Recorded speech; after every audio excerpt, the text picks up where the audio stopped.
So hello guys, welcome back to my channel and welcome back to another video. तो आज का जो video ना काफ़ी अनफिल्टर्ड रहने वाला है, ठीक है, क्योंकि ये काफ़ी एक घमासान सा चल रहा है। दो नई जो गाड़ियाँ लॉन्च हुई है मार्केट में उसके ऊपर, जिसमें से एक तो मेरे पास ही है। तो अब ये कंपैरिजन है एक्चुअली किया क्लेविस ईवी और हैरियर ईवी के बारे में, ठीक है।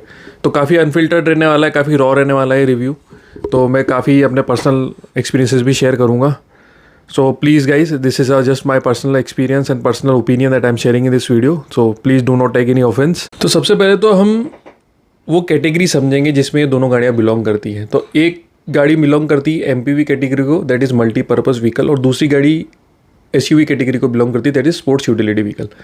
तो दोनों कैटेगरी की गाड़ियों में डिफरेंस क्या है पहले तो समझ लेते हैं कि कैटेगरी में क्या डिफरेंस होता है। तो एमपीवी का जो फोकस होता है that is a family oriented car. This is usually 6 to 7 seater car होती है। इसमें जो फोकस होता है इस गाड़ी को बनाने का वो होता है कि आपको स्पेस मैक्सिमाइजेशन मिले, मैक्सिमम कंफर्ट मिले गाड़ी के अंदर, और डिज़ाइन फॉर फैमिली पर्पस है, या फिर फैमिलीज़ को फोकस में रखकर ये गाड़ी डिज़ाइन की जाती है। और जो एसयूवी गाड़ी होती है वो रगेडनेस, ऑफ रोड कैपेबिलिटी और पावर के लिए फोकस रख के बनाई जाती है। ये यूजुअली 5 सीटर कॉन्फ़िगरेशन में आती है, but we can also find 6 और 7 seaters in the market for SUV segment as well. और एक जो ट्रू एसयूवी होती है वो हमेशा या तो आपकी 4 व्हील ड्राइव होगी या ऑल व्हील ड्राइव होगी। दोनों गाड़ियों की डिज़ाइन लैंग्वेज की बात करते हैं तो एमपीवी का जो डिज़ाइन लैंग्वेज होता है वो काफ़ी फैमिली ओरिएंटेड सिलुएट होता है उसका, राइट। वहीं अगर मैं एसयूवी की बात करूँ तो एसयूवी मोर बोल्डर स्टैंस की रहेगी, मोर एग्रेसिव लुकिंग रहेगी, हाई ग्राउंड क्लियरेंस रहेगी। Platform focus point of view से बात करें तो जो एमपीवी होता है इसका फोकस रहता है ईजी इनग्रेस और आउटग्रेस, फिर थर्ड रो सीटिंग के हिसाब से मैक्सिमम पैसेंजर्स इसमें आ पाएँ उस हिसाब से इसका प्लेटफॉर्म डिज़ाइन होता है। वहीं एसयूवी का जो प्लेटफॉर्म फोकस रहेगा वो रहेगा आपका टफनेस के ऊपर, better handling in off road kind of conditions और mix kind of terrain. Capacity की पॉइंट ऑफ व्यू से बात करूँ तो जैसे मैंने पहले बोला कि ये जनरली 6 या 7 सीटर कॉन्फ़िगरेशन में आती है जितनी भी एमपीवीज होती है। SUVs on the general side they are 5 seater SUVs, but there are 6 और 7 seater iterations also available in the market. Clearance की बात करूँ तो एमपीवी का जो ग्राउंड क्लियरेंस है compare to SUVs would be a bit lower, right. तो generally MPVs का जो ग्राउंड क्लियरेंस है that is around 180 mm to max 200 mm, जैसे क्लेविस ईवी का अराउंड 200 mm आता है आपका। वहीं एसयूवीज का हमेशा ग्राउंड क्लियरेंस जो है वो हायर साइड पे रहेगा, मिनिमम 190 mm रहेगा, और हायर साइड पे 210 mm या 240 mm तक भी हो सकता है। सस्पेंशन ट्यूनिंग की बात करूँ तो एमपीवीज का जो फोकस होता है ना वो फैमिली ओरिएंटेड होता है। तो इसका सस्पेंशन ट्यूनिंग जो ना एक कंफर्टेबल और सॉफ्टवेयर साइड पे रहता है मोस्टली, मतलब सिटी और हाईवे ड्राइविंग के हिसाब से। वहीं अगर मैं एसयूवी का सस्पेंशन ट्यूनिंग का बात करूँ तो ये इसका सस्पेंशन उस हिसाब से ट्यून होता है कि ये ऑफ रोड टेरेंस पे अच्छे से हैंडल कर पाए, और मतलब थोड़ा सा डिफर सेटअप होगा in terms of handling end of road capability. तो अब यार पॉइंट आता है कि किया क्लेविस या हैरियर ईवी, तो इसीलिए मैंने आपको ना ये सेगमेंटेशन समझाया था कि दोनों ही अलग सेगमेंट की गाड़ियाँ हैं। भले ही प्राइस पॉइंट ऑफ व्यू से दोनों सिमिलर ग्राउंड पे आती हूँ, बट दोनों का जो पर्पस है वो डिफरेंट है। एक आपकी एमपीवी सेगमेंट की गाड़ी है जो फैमिली ओरिएंटेड है, मतलब आपको अगर आपके फैमिली में ज़्यादा मेम्बर्स हैं तो वो ढंग से कंफर्टेबली सीट कर सके लॉन्ग ट्रिप्स पे, या फिर आपको सिटी ड्राइविंग में जब कम्यूट करना है तो उसमें तो आपको थोड़ा ईज़ मिले, तो वो एक मल्टीपर्पज़ व्हीकल सेगमेंट की गाड़ी। वहीं अगर मैं हैरियर ईवी की बात करूँ तो वो एक स्पोर्ट्स यूटिलिटी व्हीकल सेगमेंट की गाड़ी है जहाँ जिसका फोकस रहेगा कि भाई आपको थोड़ा सा माचो लुक मिले, एक बोल्डर लुक मिले, एक बोल्डर स्टांस मिले, हाई ग्राउंड क्लियरेंस हो, और ऑफ रोड कैपेबिलिटीज़ के हिसाब से ऑफ रोडिंग करने में आपका मेन जो फोकस है उसका ऑफ रोड या रफ रोड ड्राइविंग के हिसाब से है। सिटी और अर्बन यूज़ में भी वो अच्छी गाड़ी है, बट उसका जो है वो स्पोर्ट्स यूटिलिटी व्हीकल है, तो उसका मेन जो फोकस है हमेशा खराब रास्तों के या फिर ऑफ रोड एक्सपीरियंस को बेटर बनाने के हिसाब से रहेगा। कंपैरिजन की बात करें तो मैंने ना यहाँ पर इनके ना बेस वेरिएंट्स को कंसीडर नहीं किया, क्योंकि यार अगर आप 20 लाख से ऊपर की गाड़ी ले रहे हो ना तो आप कोई बेस वेरिएंट तो लेने नहीं जाओगे मार्केट में, राइट। आपको मतलब जो बेसिक फीचर्स है या फिर जो इतनी बड़ी गाड़ी को मैन्यूवर करने में जो फीचर्स आपकी हेल्प करेंगे, जैसे 360 डिग्री कैमरा हो गया, फ्रंट पार्किंग सेंसर्स हो गए, तो ऐसे फीचर्स तो आपको लेने ही पड़ेंगे इतनी बड़ी गाड़ी के साथ, राइट। तो मैं थोड़ा इनके जो थोड़ा हायर साइड पे जो वेरिएंट्स उनको कंपेयर किया है जो लगभग आसपास प्राइस पॉइंट ऑफ व्यू से आ रहे हैं। तो यहाँ पर जो मैंने किया क्लेविस का जो वेरिएंट कंसीडर किया है वो है आपका STX वेरिएंट, क्योंकि STX वेरिएंट से ही 360 डिग्री कैमरा आना चालू हो जाता है इस गाड़ी के अंदर। वहीं हैरियर ईवी की बात करो तो हैरियर ईवी का मैंने फियरलेस प्लस वाला वेरिएंट सेलेक्ट किया कि यहीं से इसमें 360 सराउंड सिस्टम आने चला जाता है, ठीक है। तो अगर मैं अब किया क्लेविस की बात करूँ STX वेरिएंट की, तो इसमें जो 42 किलोवाट आवर वाला वेरिएंट होता है वो अराउंड 20,50,000 से चालू हो जाता है, और अगर 51 किलोवाट वाला लेते हैं हम तो वो करीब करीब 22,50,000 से शुरू हो जाता है। हैरियर ईवी की बात करता हूँ तो इसमें जो फीयरलेस प्लस वाला 65 वाला वेरिएंट है वो लगभग 24 लाख से चालू होता है। ये सारी जो मैं भी अभी मैं प्राइसेस आपको बता रहा हूँ वो एक शोरूम बता रहा हूँ, ठीक है। तो ऑब्वियसली हैरियर का जो वेरिएंट हमने चूज़ किया है वो ऑन अ हायर साइड है प्राइसिंग पॉइंट ऑफ व्यू से। लगभग अगर मैं STX 42 किलोवाट किया का अगर लेता हूँ तो उससे और इसका फीयरलेस 65 में लगभग 3.5 लाख का डिफरेंस आ जाता है आपको।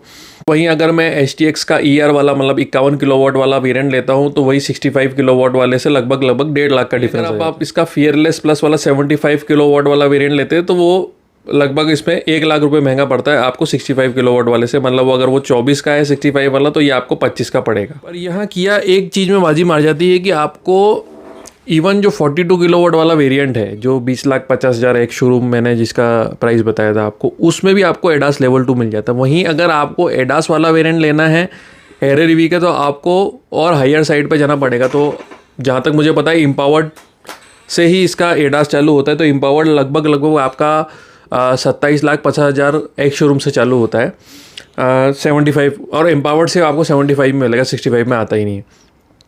तो अगर मैं इस पॉइंट ऑफ व्यू से बात करूँ तो लगभग अगर मैं STX 42 किलोवाट वाला वेरिएंट से अगर एम्पावर्ड को कंपेयर करूँ तो मोटा आपका 7 लाख का डिफरेंस आ जाता है। वहीं अगर मैं STX का ER वेरिएंट जो एक्सटेंडेड रेंज हमारा 51 किलोवाट वाला उससे कंपेयर करूँ तो 5 लाख का डिफरेंस, और अगर मैं STX प्लस जो टॉप मॉडल है किया क्लेविस ईवी का उससे कंपेयर करूँ तो मोटा 3 लाख का डिफरेंस।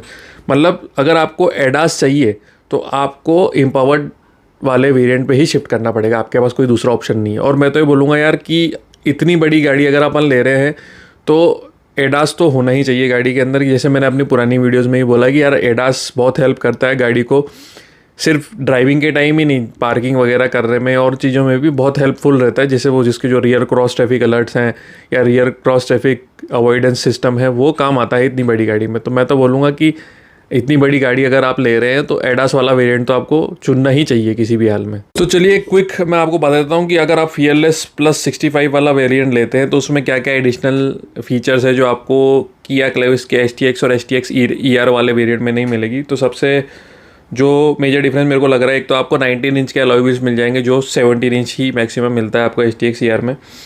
वहीं आपको JBL का ब्लैक 10 स्पीकर वाला सिस्टम मिल जाएगा अगेन STX में, और STX ER वेरिएंट में आपको कोई ब्रांडेड उसका सिस्टम नहीं मिलेगा।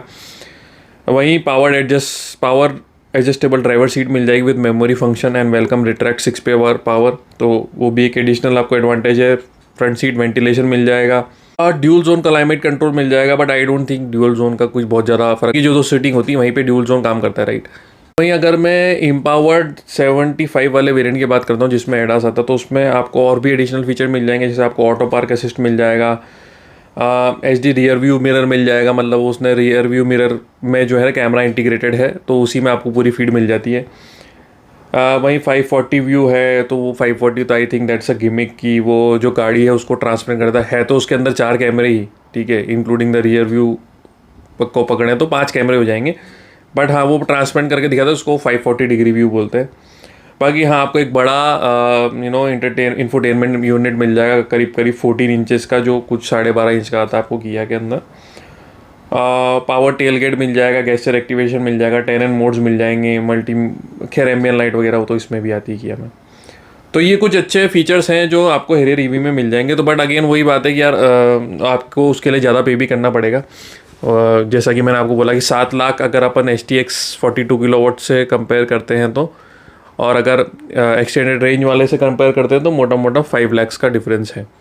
तो वो तो ऑब्वियस सी बात है कि अगर आप एडिशनल 4-5 लाख रुपए डाल रहे हैं तो आपको एडिशनल फीचर्स मिलेंगे भी। बट अगेन वही बात आ जाती है यार कि आपका आफ्टर सेल सर्विस एक्सपीरियंस कैसा रहने वाला है, क्या रहने वाला है, उस चीज़ पे थोड़ा फोकस करिएगा। मतलब मैं बोल रहा हूँ क्योंकि यार ये इतनी महंगी गाड़ियाँ लेना एक वन टाइम डिसीजन होता है, तो ऐसा नहीं होगा आपको लेने के बाद सर्विस सेंटर के चक्कर काटने पड़े, ये सब करना पड़े। तो उस चीज़ पे थोड़ा सा आप पता करिए कि आपकी सिटी में, मैं ये नहीं कह रहा कि सब जगह सर्विस सेंटर का एक्सपीरियंस ख़राब रहेगा हैरियर के जो मामले में, बट आपकी सिटी में और आपके लोकेलिटी में किस टाइप का है सर्विस नेटवर्क है और क्या किस टाइप का उसका फीडबैक है वो आप ज़रूर चेक करिएगा। बाकी दोनों गाड़ियाँ यार अपने सेगमेंट में अच्छी है। मैं तो ये बोलूँगा अगर आप फैमिली ओरिएंटेड हैं और आपको एमपीवी सेगमेंट की गाड़ी समझ में आ रही है, ईवी अगर आपको लेनी है तो 6 सीटर 7 सीटर में ज़्यादा ऑप्शन है नहीं। फिर आपके पास किया क्लेविसी एक बचती है, और मेरे ख्याल से at that price point of view मतलब काफ़ी अच्छा आपको वैल्यू फॉर मनी प्रपोजिशन मिल रही है। वहीं Harrier EV it's a rugged and tough SUV. मैं डेफिनेटली बोलूँगा अगर आप एसयूवी, आपको बोल्ड स्टैंड पसंद है, आपको मस्कुलर लुक चाहिए, तो आप हैरियर ईवी पे भी जा सकते हैं, but again it would be on a higher pricing side. तो अगर मनी इज़ नॉट अगर पैसा आपके लिए कोई ब्लॉकर नहीं है तो डेफिनेटली आप हैरियर ईवी ले सकते हैं, मैं तो ये बोलूँगा। और गाइस बाकी कुछ भी रहता है तो आप कमेंट सेक्शन में जाके मुझसे पूछ सकते हैं, और भी आपको कोई जानकारी चाहिए। अगर आपको मेरा काम पसंद आ रहा है तो प्लीज़ गाइस लाइक करें, शेयर करें और सब्सक्राइब भी करें मेरा चैनल। तो thank you guys for watching.